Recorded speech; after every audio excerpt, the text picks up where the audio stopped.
دوسرے دن نبی کریم صلی اللہ علیہ وسلم پھر اس طرف سے گزرے تو آپ نے فرمایا، سمامہ تمہارا کیا حال ہے؟ وہ بولے، میں ٹھیک ہوں۔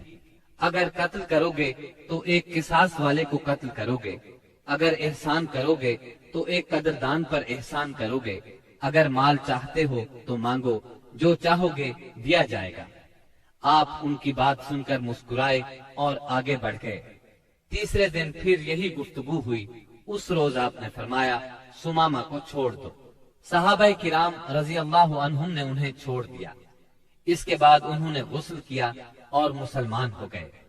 اسلام لانے کے بعد وہ بولے، اللہ کی قسم، اسلام لانے سے پہلے روئے زمین پر کوئی چہرہ میرے نزدیک آپ کے چہرے سے زیادہ قابل نفرت نہیں تھا، لیکن اب آپ کا چہرہ میرے نزدیک روئے زمین پر سب سے زیادہ محبوب ہو گیا ہے، اور اللہ کی قسم، روئے زمین پر کوئی دین میرے نزدیک آپ کے دین سے زیادہ ناپسندیدہ نہیں تھا، مگر اب آپ کا دین میرے نزدیک تمام ادیان سے زیادہ پسندیدہ ہو گیا ہے۔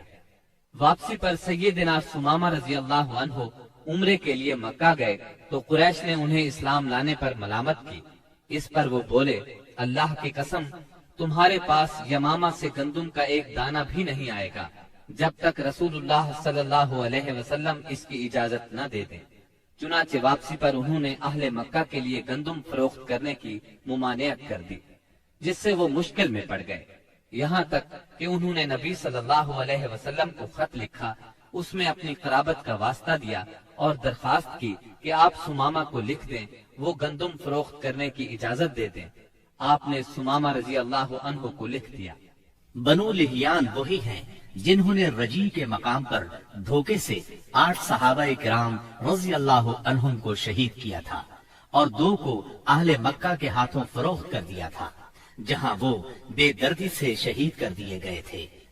یہ لوگ حجاز کے بہت اندر عثفان کی حدود میں آباد تھے، اسی لیے نبی صلی اللہ علیہ وسلم نے ان سے انتقام لینے میں قدر تاخیر سے کام لیا۔ جب کفار کے مختلف گروہوں میں پھوٹ پڑ گئی اور آپ دشمنوں سے کسی قدر مطمئن ہو گئے تو آپ نے مدینہ منورہ کا انتظام ابن ام مکتوم رضی اللہ عنہ کو سونپ کر 200 صحابہ اور 20 گھوڑوں کے ساتھ ربیع الاول 6 ہجری میں بنو لحیان کا رخ کیا اور یلغار کرتے ہوئے بطن غران تک پہنچ گئے، اور اسی جگہ آپ کے صحابہ کرام رضی اللہ عنہم کو شہید کیا گیا تھا۔ آپ نے ان کے لیے دعائے رحمت کی، 2 روز تک یہیں قیام فرمایا۔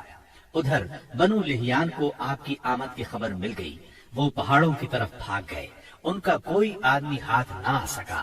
پھر آپ نے عثفان کا قصد کیا اور وہاں سے 10 سواروں کا دستہ آگے بھیجا تاکہ قریش ان کی آمد کا حال سن کر مروب ہو جائے۔ اس دستے نے قراء الغمیم تک کا چکر لگایا۔ اس کے بعد آپ کل 14 دن مدینہ منورہ سے باہر گزار کر واپس مدینے لوٹ آئے۔ جمادی الاولیٰ 6 ہجری میں رسول اللہ صلی اللہ علیہ وسلم نے سیدنا زید بن حارثہ رضی اللہ عنہ کو 170 سواروں کے ساتھ عیس کی جانب روانہ فرمایا۔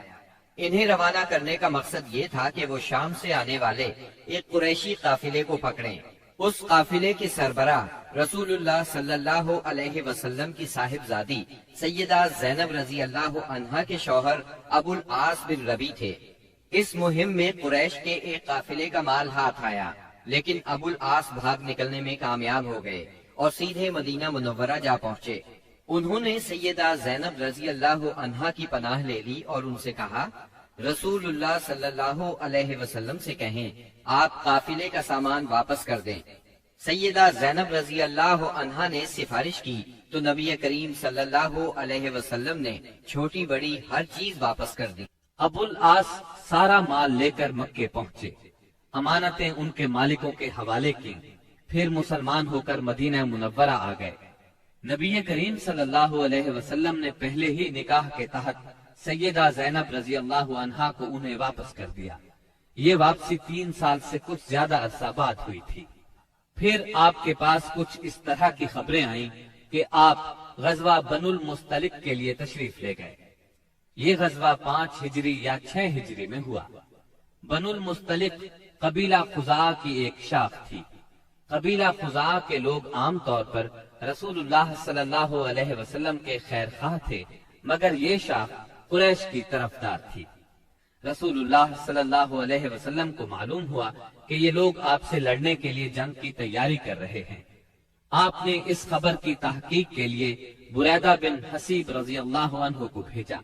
उनसे मालूम हुआ कि खबर दुरुस्त है, लिहाजा आपने मदीना मुनव्वरा का इंतजाम सैयदना ज़ैद बिन हारिसा रजी अल्लाह अन्हु को सौंपा, और ये भी कहा जाता है किसी और को सौंपा, और बनुल मुस्तलिक की तरफ यलगार करते हुए निकले। आपके साथ 700 सहाबा किराम थे, और बनुल मुस्तलिक उस वक्त खुदैद के अतराफ में साहिल के करीब मुरैसी नामी एक चश्मे पर पड़ाव डाले हुए थे।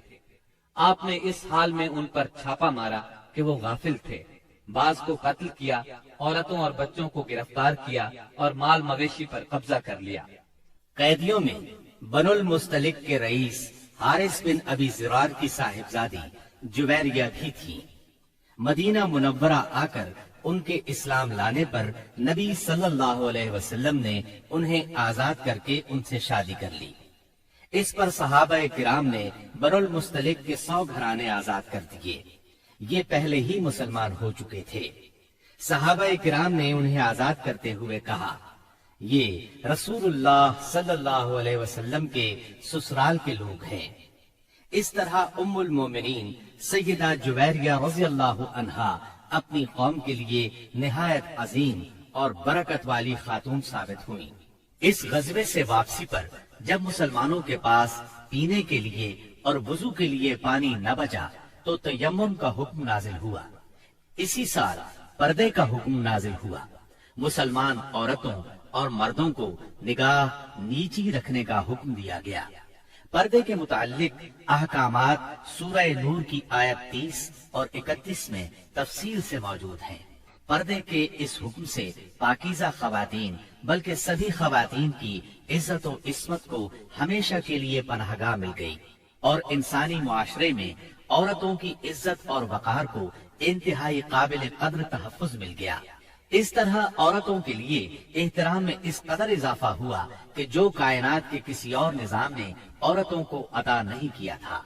खवातीन को अगर अपना मकाम, मर्तबा, हैसियत और अहमियत मालूम करना हो तो उन्हें तालीम इस्लाम के रास्ते में ये सब कुछ मुयस्सर होगा। चंद साल पहले तक इस्लाम के रास्ते में मसाइब और मुश्किलात के पहाड़ हायल थे, लेकिन अब रसूलुल्लाह सल्लल्लाहु अलैहि वसल्लम के एजाज, अखलाक और तदब्बुर से और मुसलमानों के इखलास, ईसार और कोशिशों से वो एक एक करके दूर हो गए। अब इस्लाम की तरक्की की राह में बस 2 ही रुकावटें रह गई थी, एक मक्का के मुशरिक, दूसरे खैबर के यहूदी। मक्के के मुशरिकों से आप ये चाहते थे कि वो इस्लाम की तहरीक को अमन व अमान से आगे बढ़ने दें, और जो लोग खुशी से इस्लाम के हल्के में आना चाहें उन्हें ये मौका दिया जाए। मक्का मुअज्जमा में गरीब और कमजोर मुसलमान औरतों, बच्चों और बेबस मुसलमान मर्दों को जो नजरबंद कर रखा है उन्हें मदीना मुनव्वरा आने दिया जाए। मुसलमानों को मक्का आने जाने और खाना काबा के तवाफ और हज की आजादी मिल जाए। दूसरी तरफ रसूलुल्लाह सल्लल्लाहु अलैहि वसल्लम खैबर के यहूद से सिर्फ ये चाहते थे कि वो इस्लाम की ताकत को तस्लीम कर लें।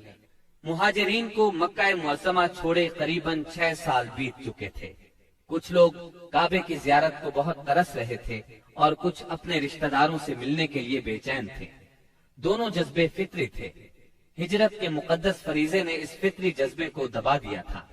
हिजरत के 6ठे साल मदीना मुनव्वरा में रसूलुल्लाह सल्लल्लाहु अलैहि वसल्लम को ख्वाब दिखलाया गया कि आप और आपके सहाबा अमन के साथ मस्जिद हराम में दाखिल हुए।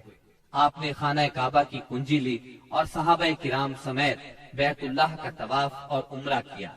आपने सहाबा किराम रजी अल्लाह अन्हुम को इस ख्वाब की इत्तला दी और ये बतलाया कि आप उम्रा अदा फरमाएंगे। लिहाजा सहाबा किराम भी सफर के लिए तैयार हो गए। आपने मदीना के गिरदो पेश की आबादियों में भी रवानगी का ऐलान फरमा दिया, लेकिन उन्होंने चलने में देर कर दी।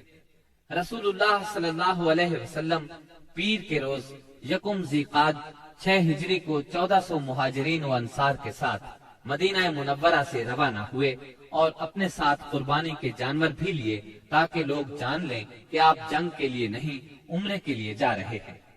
जुल्हुलैफा पहुंचकर जानवरों को किलादे पहनाए गए, उनकी कुहाने चीर कर निशान बनाया और उम्रे का एहराम बांधा।